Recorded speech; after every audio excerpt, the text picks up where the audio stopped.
Béninoises, Béninois, la Covid-19 tue lorsque les cas positifs ne sont pas diagnostiqués à temps. Pour éviter d'en être victime, le dépistage précoce est la solution. Il est indispensable d'aller en consultation dès l'apparition du moindre symptôme. Pour rappel, les signes courants qui font penser à la Covid-19 peuvent être la fièvre, la perte du goût ou de l'odorat, l'éternuement, l'écoulement nasal, la toux, l'irritation de la gorge, les difficultés respiratoires, etc. Dès l'apparition de l'un quelconque de ces signes ou de plusieurs à la fois, rendez-vous immédiatement dans l'un des centres de dépistage ouverts sur toute l'étendue du territoire national ou dans un centre de santé ou appelez le numéro vert 136. Pour tout savoir sur l'épidémie du coronavirus au Bénin, rendez-vous sur le site web www.gouv.bj/coronavirus. Ceci est un message du gouvernement de la République du Bénin.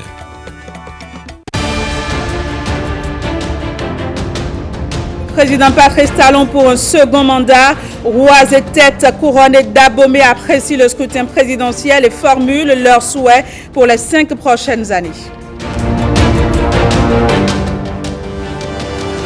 Aujourd'hui, 25 avril, la communauté internationale célèbre la 14e édition de la Journée mondiale de lutte contre le paludisme.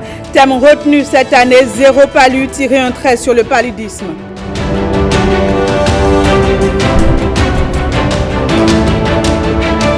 Et puis, cap sera mis entre autres sur le Tchad et l'Inde pour faire le point de l'actualité internationale. Ce sera en fin d'édition avec Marcel Arrossi.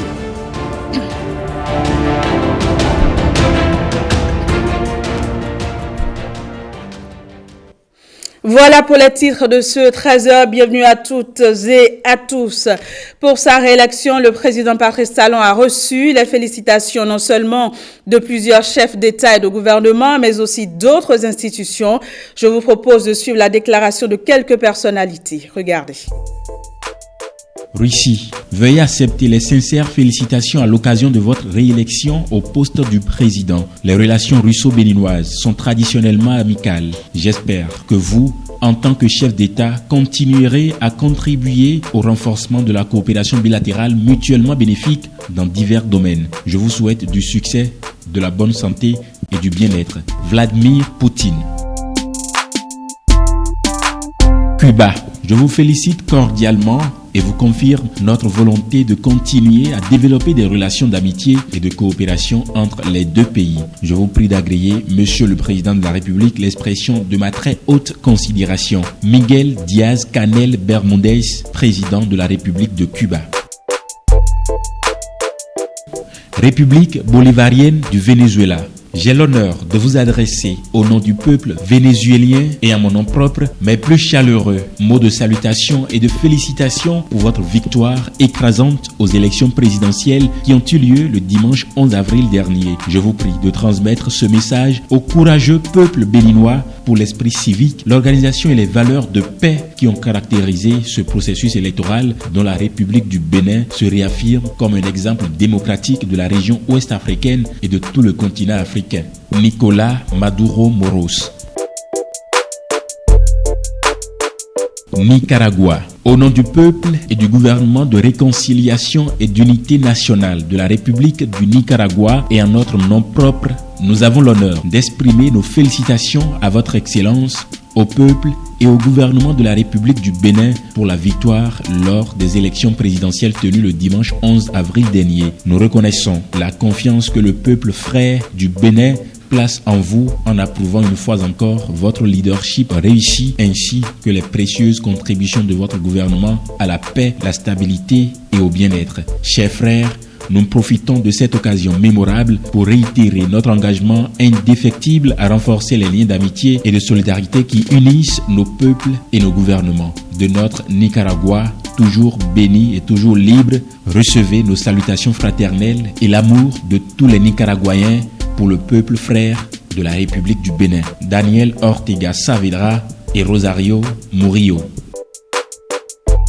Maroc. À l'annonce de votre réélection à la présidence de la République du Bénin, je vous adresse mes félicitations et mes vœux de succès dans l'accomplissement de vos hautes fonctions. Votre réélection traduit la confiance placée en vous par le peuple béninois, fier pour conduire votre pays sur la voie du développement économique et social. Le Royaume du Maroc et la République du Bénin entretiennent d'excellentes relations d'amitié. Je m'en félicite et tiens à vous assurer de ma ferme détermination à continuer à œuvrer avec vous en vue d'élargir les domaines de coopération bilatérale au service de nos deux peuples et de notre continent africain. Mohamed VI, roi du Maroc. Niger. Je tiens à vous adresser mes plus vives félicitations et à vous souhaiter plein succès dans la poursuite de votre mission. J'étends mes félicitations au peuple et aux institutions béninoises qui ont œuvré à la réussite de cette consultation, contribuant ainsi à l'approfondissement du processus démocratique dans notre sous-région. Je ne doute pas que ce nouveau mandat sera une opportunité supplémentaire que vous saurez saisir pour asseoir davantage la stabilité et le progrès de votre pays et contribuer, comme vous l'avez fait à travers votre engagement sur divers dossiers d'intérêt commun, à l'approfondissement du processus d'intégration sous-régionale. Mohamed Bazoum, président de la République du Niger. Fédération internationale de football et association. Empreint des excellents souvenirs de ma récente visite dans votre pays les 25 et 26 février dernier, je tiens à vous adresser au nom de toute la communauté du football et à mon nom propre nos félicitations les plus chaleureuses pour votre réélection à la présidence de la République du Bénin. Il ne fait aucun doute que votre contribution à la stabilité et au développement économique de votre pays au cours des dernières années, vos qualités humaines et de dirigeants vous permettront de relever une fois de plus ce défi à la tête de la République du Bénin et continueront à avoir un impact significatif sur la croissance stable de votre pays. Ces moments passés ensemble avec le ministre des Sports, Osvaldo Meki, et le président de la Fédération béninoise de football, M. Mathurin de Chacus, nous ont permis d'échanger de nombreuses idées sur les moyens de développer le football dans votre pays et de souligner le rôle unificateur que le sport en général et le football en particulier peuvent jouer au sein de la société, notamment en faveur de la jeunesse. Ce fut certainement une occasion enrichissante d'évoquer le tournoi panafricain de football scolaire et l'initiative Football for Schools qui encourage un mode de vie sain et enseigne des compétences sociales aux enfants à travers le football. Gianni Infantino. CEDEAO. Suite à votre réélection à la magistrature suprême de la République du Bénin à l'issue du scrutin présidentiel du 11 avril 2021, j'ai l'honneur de vous adresser en mon nom propre, comme en celui de l'ensemble des chefs des institutions de la CEDEAO, nos chaleureuses félicitations. Je voudrais également vous exprimer mes vœux ardents de succès continu dans tous les domaines durant votre nouveau mandat pour le bien-être de vos concitoyens et le développement de votre pays. Je saisis enfin cette heureuse occasion pour saluer encore une fois la qualité des réformes que vous avez entreprises dans de nombreux domaines. À cet égard, je tiens à vous assurer que, comme par le passé, vous trouverez toujours auprès des institutions de notre communauté toute la collaboration nécessaire. Jean-Claude Cassibrou, président de la commission. ASECNA. Excellence, Monsieur le Président, je suis convaincu que votre vision, votre engagement sur les chantiers de développement, votre expérience et vos capacités de leadership feront de votre nouveau mandat un succès éclatant au profit du Bénin, de la sous-région et de tout le continent africain. À ce titre, je me réjouis tout particulièrement de la perspective de pouvoir continuer avec votre appui à œuvrer au raffermissement des relations de coopération intégrée qu'entretiennent entre eux les États membres de notre agence communautaire. Je souhaite à cet égard pouvoir bénéficier à nouveau de votre soutien, de vos orientations avisées dans la mise en œuvre des importantes réformes que j'ai engagées pour améliorer la gouvernance et les performances opérationnelles de l'ASECNA aux fins de consolider son positionnement d'avant-garde en matière de sécurité aérienne sur le continent africain. Mohamed Moussa, directeur général de l'Agence pour la sécurité de la navigation aérienne en Afrique et à Madagascar. Et parlant toujours de la réélection du président Patrice Talon pour un second mandat, rois et têtes couronnés d'Abomey apprécient cette élection. Ils ont au passage formulé leurs souhaits pour les 5 années à venir. Ils sont au micro de Emerida Quinsoton et Canel Kapo. Nous sommes fiers en tant que chef traditionnel. Nous sommes fiers parce que nous avons prié pour qu'il y ait la paix, pour que nous puissions aller aux élections dans la paix. Cela s'est produit. C'est vrai, nous avons déploré quelques événements malheureux dans certaines localités du pays, mais néanmoins, nous sommes compris en fait.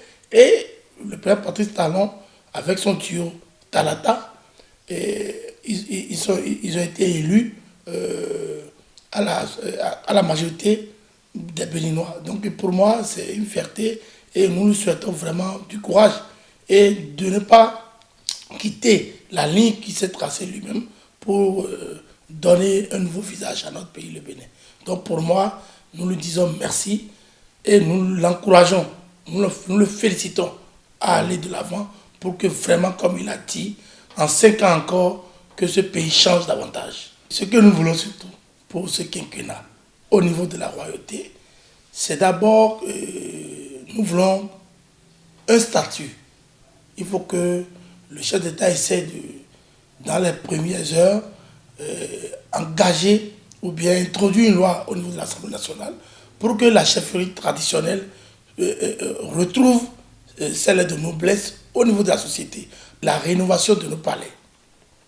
Il faut que cela soit chose effective. Parce que Abomey est une ville culturelle et touristique.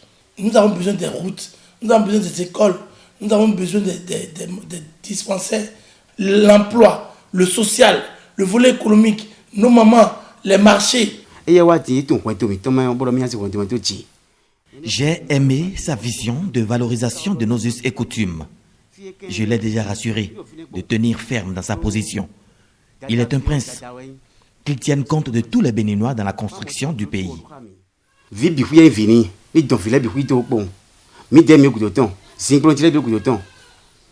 Nous l'accompagnons toujours, totalement, vu tout ce qu'il a fait pour notre palais.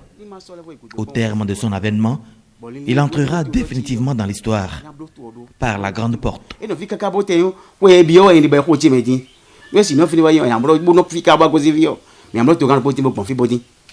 Le président de la République, M. Patrice Talon, c'est notre président. Par rapport au travail qu'il a fait au pays, du sud jusqu'au nord, il n'a pas laissé quelque part. Donc nous ne pouvons que lui souhaiter une longévité et la santé de fer pour pouvoir accomplir sa mission.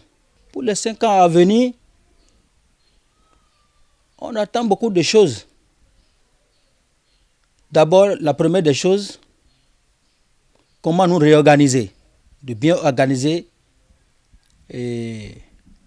la royauté du Bénin. La communauté internationale célèbre ce dimanche la 14e édition de la Journée mondiale de la lutte contre le paludisme. Le thème retenu pour cette édition est « Zéro palu, tirer un trait sur le paludisme ». À cet effet, le ministre de la Santé s'est adressé à la population béninoise. Voici la quintessence de son message. Béninoises, Béninois, notre pays, le Bénin, à l'instar de la communauté internationale, va célébrer demain, dimanche 25 avril 2021, la 14e édition de la Journée mondiale de lutte contre le paludisme. Le thème choisi cette année est « Zéro palu, tirer un trait sur le paludisme ». Ce thème nous impose donc à prendre conscience des responsabilités d'abord individuelles, puis collectives, pour une lutte efficace pouvant inverser les tendances contre cette maladie. En 2019, selon les données de l'année statistique du ministère de la Santé, 46,1% des consultations et 40,8% des hospitalisations sont dues au paludisme. Il a été enregistré par ailleurs 2 353 cas de paludisme simple confirmés dans la population en général et dont plus de la moitié chez les enfants de moins de 5 ans. Pour éliminer le paludisme à l'horizon 2030, le gouvernement du président Patrice Talon, conscient des risques que fait courir cette affection à la population en général, les enfants de moins de 5 ans et les femmes enceintes en particulier, a classé cette affection au rang de ses priorités. C'est pourquoi le gouvernement du président Patrice Talon s'emploie à mettre en place les mesures visant à assurer la protection de la population contre les piqûres de moustiques responsables des cas de paludisme. Il s'agit entre autres de la couverture universelle à travers l'organisation tous les 3 ans des campagnes de distribution gratuite de moustiquaires imprégnés de celles-ci à longue durée d'action dans les ménages du pays, dont la dernière remonte en 2020. De la distribution continue des moustiquaires à travers les consultations prénatales et les vaccinations. Il s'avère nécessaire qu'un accent particulier soit mis sur le volet assainissement, fortement mis en œuvre par le gouvernement à travers l'asphaltage et les nombreuses réformes entreprises dans l'aménagement du territoire national qui autrefois favorisaient la multiplication des sites lavés. Toutes ces mesures associées à l'engagement de toutes les parties prenantes, en particulier la communauté, devraient amener à coup sûr à l'élimination de cette affection. C'est pourquoi je voudrais, au nom du ministre de la Santé, attirer l'attention de la population sur l'adhésion aux différentes méthodes de lutte préconisées par le gouvernement pour réduire l'impact de cette affection. Ainsi, le thème de cette année, Zéro palu, tirer un trait sur le paludisme, pourrait devenir une réalité avec l'implication active et l'engagement de toutes les parties prenantes dans cette lutte. Le processus de mise en œuvre du projet Assurance pour le renforcement du capital humain se poursuit. La ministre des Affaires sociales et de la microfinance était dans plusieurs localités du département du Mono pour s'assurer du bon déroulement de l'enquête d'identification des bénéficiaires du dit projet. On fait le point. C'est un projet à fort impact social mis en œuvre par le gouvernement, l'assurance pour le renforcement du capital humain, qui vise à sortir deux catégories de personnes de leur situation de pauvreté. La population a même de vous dire quels sont les ménages qui sont incapables de se nourrir ne serait-ce qu'une seule fois par jour. Ce sont ces catégories de ménages-là que nous classons dans les ménages pauvres extrêmes. Il y a des ménages qui arrivent au moins à se débrouiller ne serait-ce que pour avoir un repas par jour. Ceux-là sont classés dans les ménages pauvres non extrêmes. La phase pilote a enregistré des succès.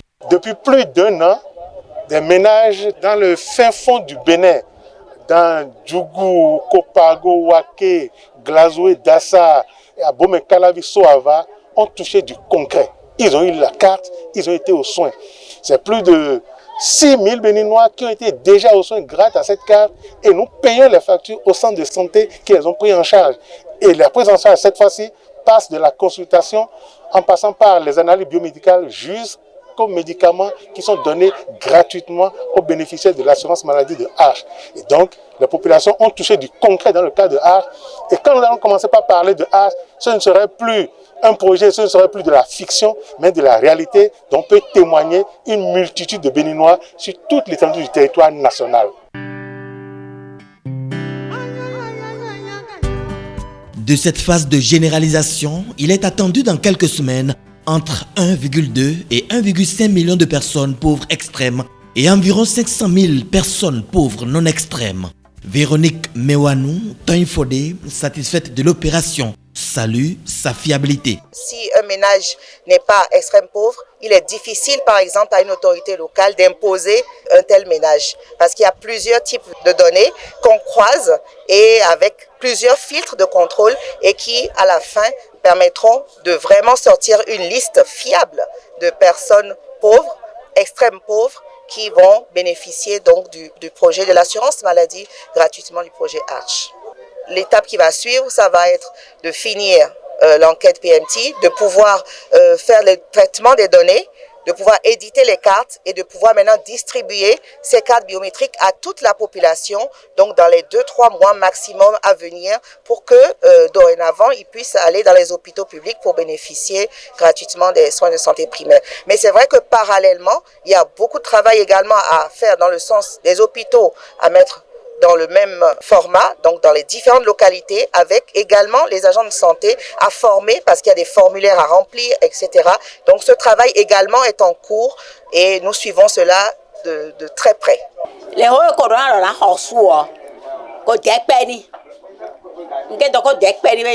Je remercie ce gouvernement parce qu'avant, des personnes sont arrivées et nous ont fait des promesses jamais tenues. Mais actuellement, on sent que les autorités joignent l'acte à la parole. Je suis très contente.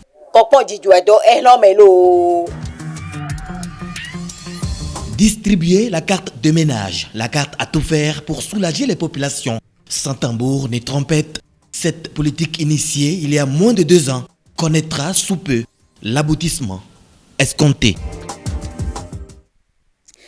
Intéressons-nous à présent à un problème de santé a priori a déjà amené un patient sur 3 à consulter un médecin. Il s'agit du ballonnement, l'un des troubles digestifs les plus courants. Jean-Claude James nous en dit plus sur ce trouble digestif qui, vous allez le voir dans ce reportage, peut très vite devenir source d'inconfort. On regarde. Nombreux sont ceux qui ont déjà été victimes de cet inconfort appelé ballonnement. Le ballonnement du ventre ou ballonnement abdominal, c'est une sensation de distension du ventre que le malade va ressentir et qui est due à une accumulation de gaz dans l'estomac et dans les intestins. La plupart des sujets dans cette situation vont rôter ou péter pour libérer ces gaz. Mais les causes du ballonnement sont rangées en 3 catégories. Les 2 premières sont relatives au comportement de l'homme ou à son habitude alimentaire. Concernant le comportement, le fait, par exemple, de manger trop vite, quand on mange trop vite, on ingurgite de l'air et ça peut favoriser des sensations de gêne dans le ventre.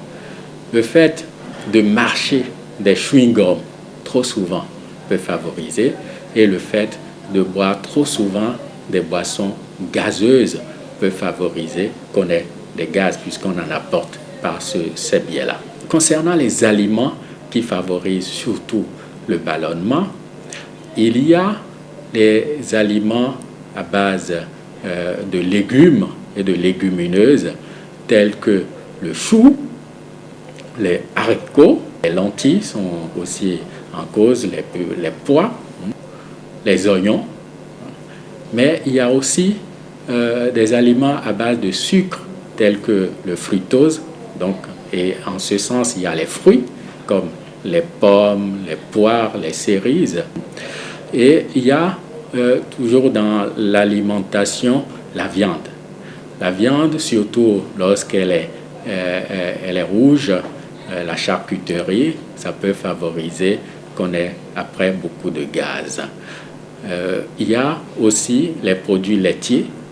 Dans la 3e catégorie, les maladies sont pointées du doigt. L'intolérance au lactose, mais aussi l'intolérance au fructose, l'intolérance au gluten, c'est ce qu'on appelle la maladie cœliaque.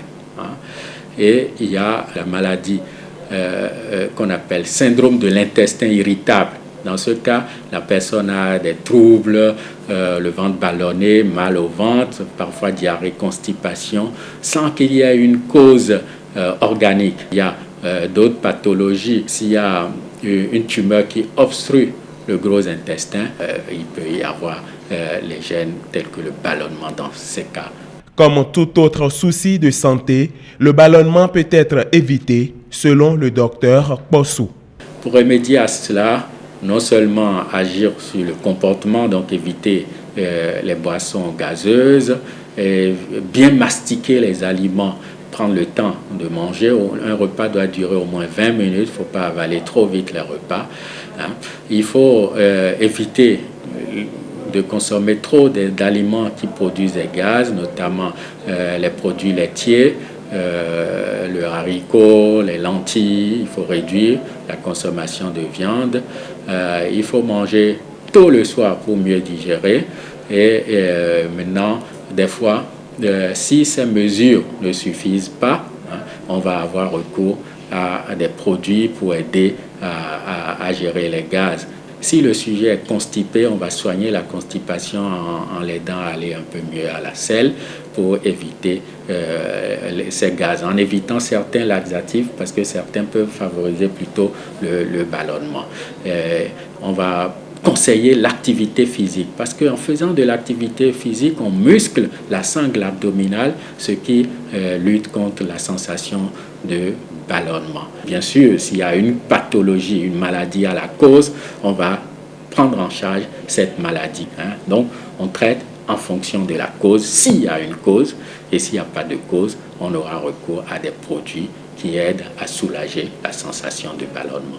Et dans ce cas, la meilleure adresse pour la prise en charge est celle des spécialistes de la question.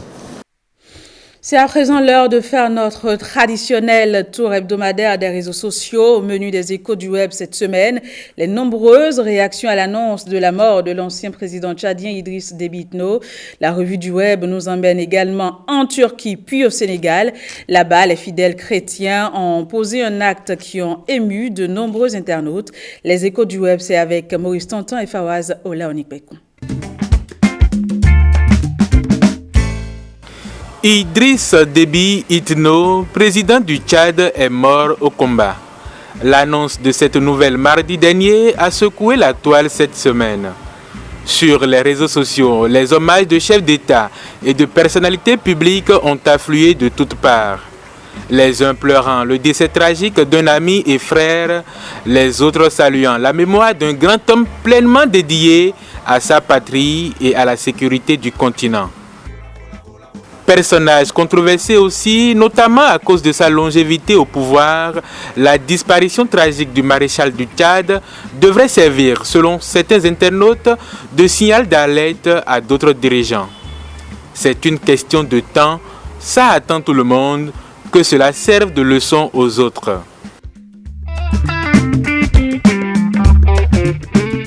Faites attention si vous investissez dans les crypto-monnaies. En Turquie, la justice a ouvert une enquête jeudi passé. Celle-ci fait suite à la fuite à l'étranger du fondateur de Todes, une plateforme d'échange de ces monnaies virtuelles. Farouk Fatih Ozer est son nom et sa plateforme d'échange de crypto-monnaies, fondée en 2017, compte près de 400 000 utilisateurs. D'après BFM TV, l'homme est soupçonné d'avoir siphonné les avoirs de milliers de clients avant de prendre la fuite.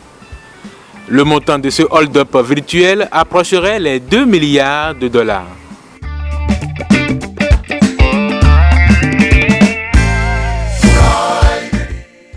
Au Sénégal, ce n'est pas un hold-up qui a ému la toile, mais un beau geste de solidarité.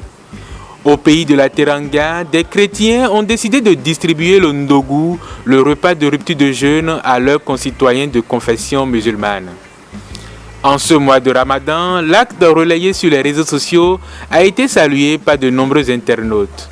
Je suis très ému par cet esprit de fraternité que nos concitoyens chrétiens ont encore manifesté. Un très beau geste, que la paix règne éternellement dans notre pays.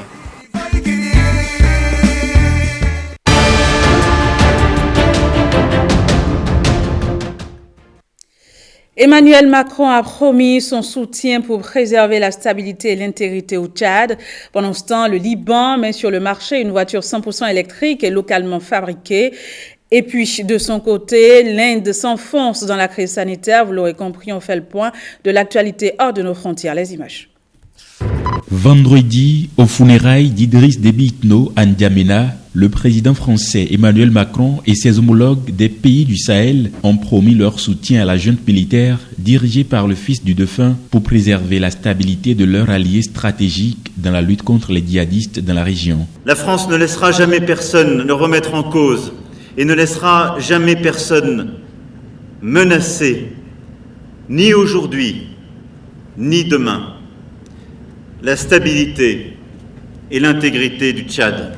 Idriss Déby, qui a mené le pays d'une main de fer pendant 30 ans, est mort, selon la présidence tchadienne, au front à 68 ans des suites de blessures dans le nord contre des rebelles. Ces mêmes rebelles que l'armée dit avoir mis en déroute ont juré de reprendre leur offensive sur N'Djamena. Le fils du défunt maréchal Déby, Mahamat Idriss Déby, général 4 étoiles, à 37 ans, et jusqu'alors commandant de la garde républicaine, la garde prétorienne du régime, est le nouvel homme fort du Tchad, entouré de 14 des plus fidèles généraux de son père. Avec lui, les Tchadiens espèrent un changement. Si la vie doit changer, c'est bon aussi, mais il faut qu'elle change dans les bonnes conditions aussi. Nous, on n'a pas le choix. Nous, on veut à ce que seulement les choses vont être bien.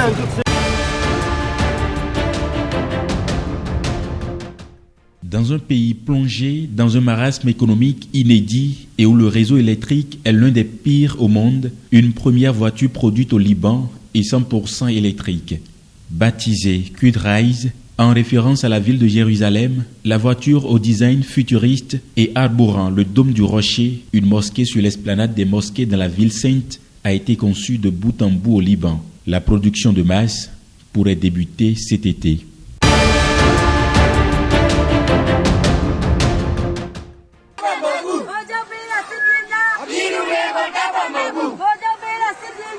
L'armée birmane a réprimé par la force des manifestations qui se sont déroulées dans tout le pays contre le coup d'État, tuant au moins un manifestant selon un témoin.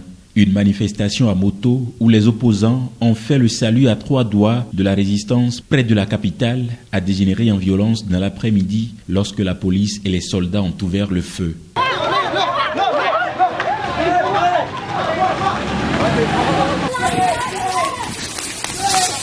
Depuis le coup d'État militaire du 1er février, la répression a fait plus de 700 morts en Birmanie. Les manifestations quasi quotidiennes pour demander le départ de la junte au pouvoir ont lieu dans les villes comme dans les zones rurales, les régions montagneuses, isolées ou les territoires contrôlés par des rebelles.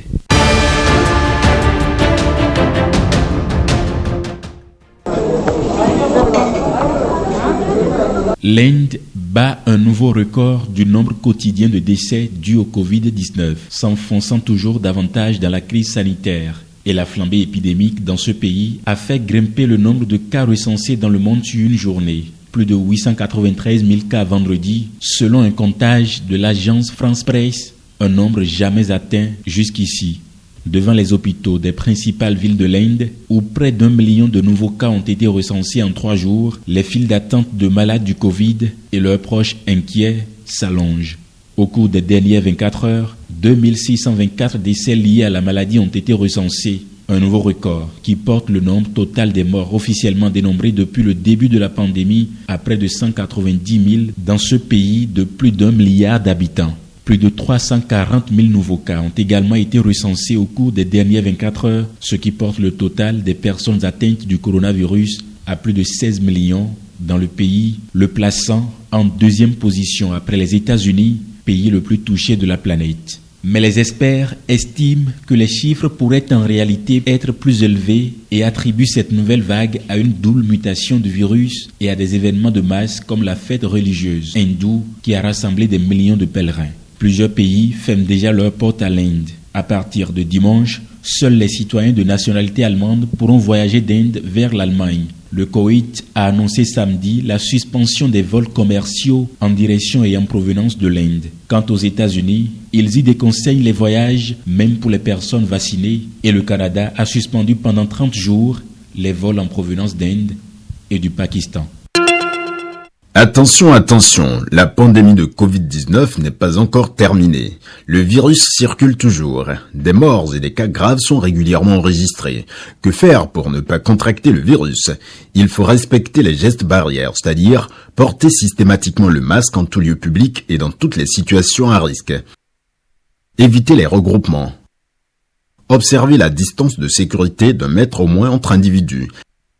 Se laver fréquemment les mains à l'eau et au savon ou les désinfecter avec du gel hydroalcoolique. Nettoyer régulièrement les surfaces ou objets avec lesquels les mains peuvent être en contact, à savoir table, téléphone portable, poignée de porte, volant ou guidon lorsqu'on n'est pas seul à conduire les véhicules ou que les objets sont manipulés par plusieurs utilisateurs. Pour tout savoir sur l'épidémie du coronavirus au Bénin, rendez-vous sur le site web www.gouv.bj/coronavirus. Ceci est un message du gouvernement de la République du Bénin. Voilà, fin de ce journal. Merci de l'avoir suivi. Au revoir et très bel après-midi à toutes et à tous.